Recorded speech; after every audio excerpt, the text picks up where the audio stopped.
Dimanche 22 janvier 2023, Louane était invitée dans l'émission Foudre sur RTL2. Lors de son entretien, la chanteuse et actrice s'est souvenue d'une rencontre marquante avec une homologue au début de sa carrière. Louane Aimera a été opérée en 2013 dans le télécrochet The Voice sur TF1, à l'âge de 16 ans seulement. Un an après avoir participé à l'émission, elle a obtenu le premier rôle du film La famille Bélier. Par la suite, elle a remporté le César du meilleur espoir féminin pour cette prestation, mais aussi le prix de la révélation francophone de l'année aux Energy Music Awards 2015, puis celui de l'album Révélation aux Victoires de la musique. Le succès a donc été précoce et soudain pour la jeune fille, qui venait tout juste de perdre ses deux parents lorsque sa carrière a décollé.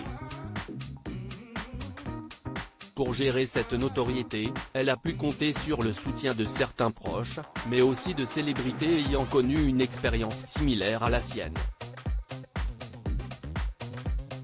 Si est-il le cas de Vanessa Paradis, qui a elle aussi commencé sa carrière très tôt. On a discuté plusieurs fois justement de ce rapport-là, d'être connue et exposée hyper jeune, a révélé la maman d'une petite Esmée, âgée de 3 ans et née de sa relation avec le musicien Florian Rossi. Pour rappel, l'épouse de Samuel Benchetrit est devenue célèbre à 14 ans avec son premier disque, Joe le Taxi. Elle s'est ensuite lancée dans le cinéma, en obtenant à 16 ans un rôle dans le film Noces blanches de Jean-Claude Brissot. Vanessa Paradis a conseillé Louane au début de sa carrière. Louane a reconnu que les débuts de Vanessa Paradis dans le monde du show business avaient été plus rudes que les siens.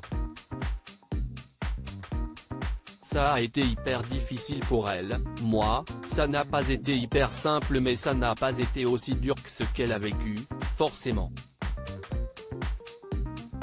Si est-il dû au fait qu'elle était plus jeune que moi déjà, si est-il dû à l'époque et à plein d'autres choses, a-t-elle expliqué.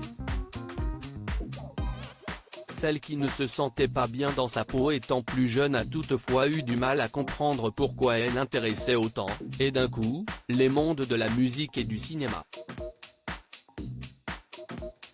Les victoires de la musique et les Césars c'était le même mois.